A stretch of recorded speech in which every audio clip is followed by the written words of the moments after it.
Sharia is a misunderstood term. One of the sources of misunderstanding is that Sharia is conflated with law. Sharia is the moral, ethical, legal, and social system that God desires humans to live by. So in that sense, Sharia is an ideal. Islamic law or fiqh or jurisprudence tries to implement that ideal in the world. So Sharia is immutable.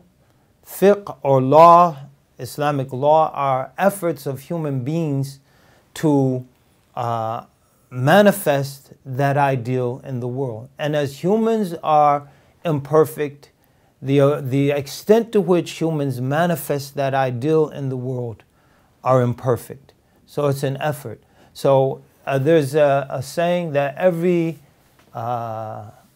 independent jurist, every jurist capable of independent legal ruling, a mujtahid, has a share of reward for his or her answer, in that he or she tries to determine, to arrive at rather, what the rule of God in a particular issue is. What is the ruling in Sharia? So Sharia is with God. That's the ideal. If he or she is accurate after exerting themselves to determine what that ruling is, they have a double reward. If he or she is in error, they have a single reward, a reward for their effort. And so as a result, you see differences of opinions in legal schools and legal thinking. You see some ambiguity in the positions that scholars take on different issues. And that arises from the fact that fallible human beings are trying to determine what God desires for human beings in a particular situation. So I think it's very important for us to distinguish between Sharia and law. So what are the objectives that this ideal is trying to advance in the world? There are 5 basic ones: to preserve religion itself, to preserve life, to preserve intellect, to preserve the family, and to preserve wealth or the honor of people. So to preserve religion, idolatry is forbidden. To preserve life, murder, abortion, and other things that take life are forbidden. To preserve intellect, alcohol, narcotics are forbidden. To preserve the family, fornication and adultery are forbidden. To preserve private property, interest, hoarding, monopoly, insider trading are forbidden. There's a very sophisticated system in work. It's not just cutting hands off. Even that issue, which is very controversial, rarely happens. Why? Because first of all, it's called an exemplary punishment, a punishment that rarely occurs but to discourage other people.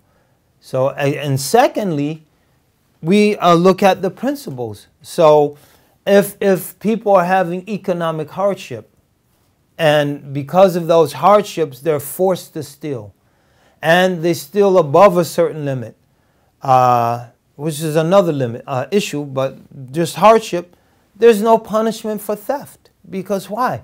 People are economically strained. And because the society is not providing them the means to meet their needs, there's no punishment. So these are things that rarely occur. That people mention adultery or fornication and women being stoned. First of all, this is a punishment that can only be affirmed by confession or by 4 witnesses, not 4 witnesses who see a man together or see them going to a room together and then come out and they both have big smiles on their faces. So we assume that, you know, there was some hanky-panky. They have to actually see the act of penetration. 4 people. Now, what's the likelihood of that happening? You know, they have to actually witness the actual union, physical union of these people. So if you see a man wrapped up with a woman, that's not sufficient. So there has to be either a confession or the actual witness of the actual act. That's nearly impossible. Not even pregnancy is a proof of fornication because there's a possibility the woman might have been raped.